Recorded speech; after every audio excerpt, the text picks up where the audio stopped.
அன்பான நேயர்களே, இனிய வணக்கம். இன்னைக்கு நாம் மறுபடியும் ஒரு கண்ணதாசன் பாடல், தத்துவ பாடலை பார்க்க போகிறோம்.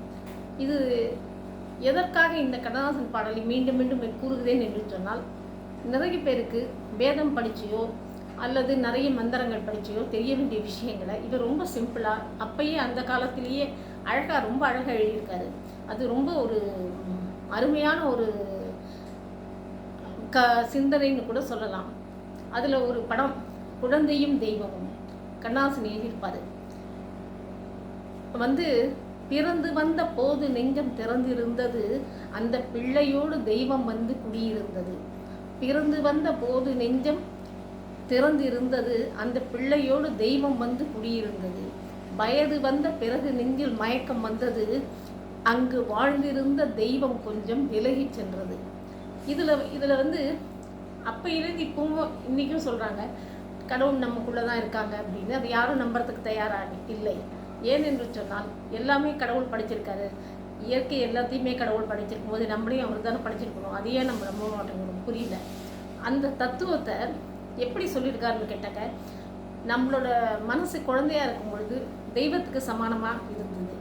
ஒரு கள்ளம் கபடம் இல்லாத மனசு. அதே குழந்தை வளர்ந்து முதிரும் பொழுது பல விஷயங்கள் கலந்து விடுகின்றன. அப்பொழுது ஒரு கலக்கம், மயக்கம் எல்லாம் வருது. ஏன்னா இந்த வயதாக ஆக மனிதனுடைய குழந்தைகளுடைய பருவங்கள் மாற மாற சூழ்நிலைக்கு ஏற்ப அல்லது சமூக சூழ்நிலையோ வீட்டு சூழ்நிலைக்கு ஏற்பவோ அதன் குணாதிசயங்கள் மாறக்கூடிய வாய்ப்பு ஏற்படுகிறது. அப்படி மாறும் பொழுது நல்லவர்களாக இருந்தால் தெய்வம் அங்கேயே குடியிருக்கும். தீய குழந்தைகளாக மாறினால் அங்கிருந்து தெய்வம் விலகிவிடும்.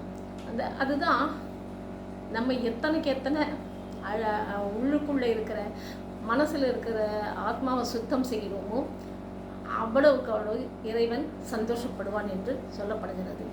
கடவுளை நம்ம சந்தோஷப்படுத்தினா கடவுள் நம்மகிட்ட வேற ஒன்றுமே கேட்கல, நம்ம தான் நிறைய கேட்குறோம்.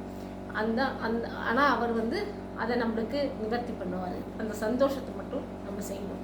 எப்படி நம்ம உடலை சுத்தமாக வச்சுருக்கோமோ மனசை சுத்தமாக வச்சுக்கணும். இந்த பாடல் குழந்தையின் தெய்வம் படத்தில் வர பாடல். இது எத்தனை தடவை கேட்டாலும் ரொம்ப அருமையான விளக்கத்தை சொல்கிறதோடு மட்டும் இல்லை, இது உண்மையான இதையும் சொல்லுறது.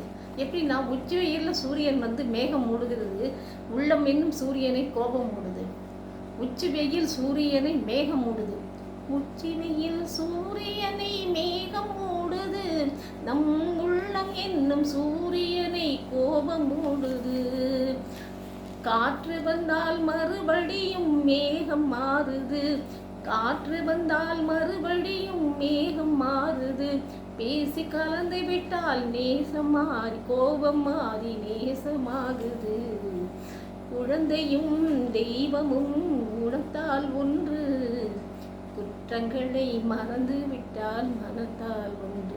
அதாவது குழந்தையும் தெய்வமும் எப்படி ஒரு மாதிரி அப்படின்னு கேட்டாங்க. குழந்தைங்களும் யாராவது ஒருத்தர் அடித்தாலும் சரி, மீண்டும் அவங்க அதை மறந்துட்டு அவங்க கிட்ட போயிடுவாங்க. அதே மாதிரி தாங்க பெரிய கடவுள் எல்லாத்தையும் மன்னிச்சு ஏற்றுக்குவார்.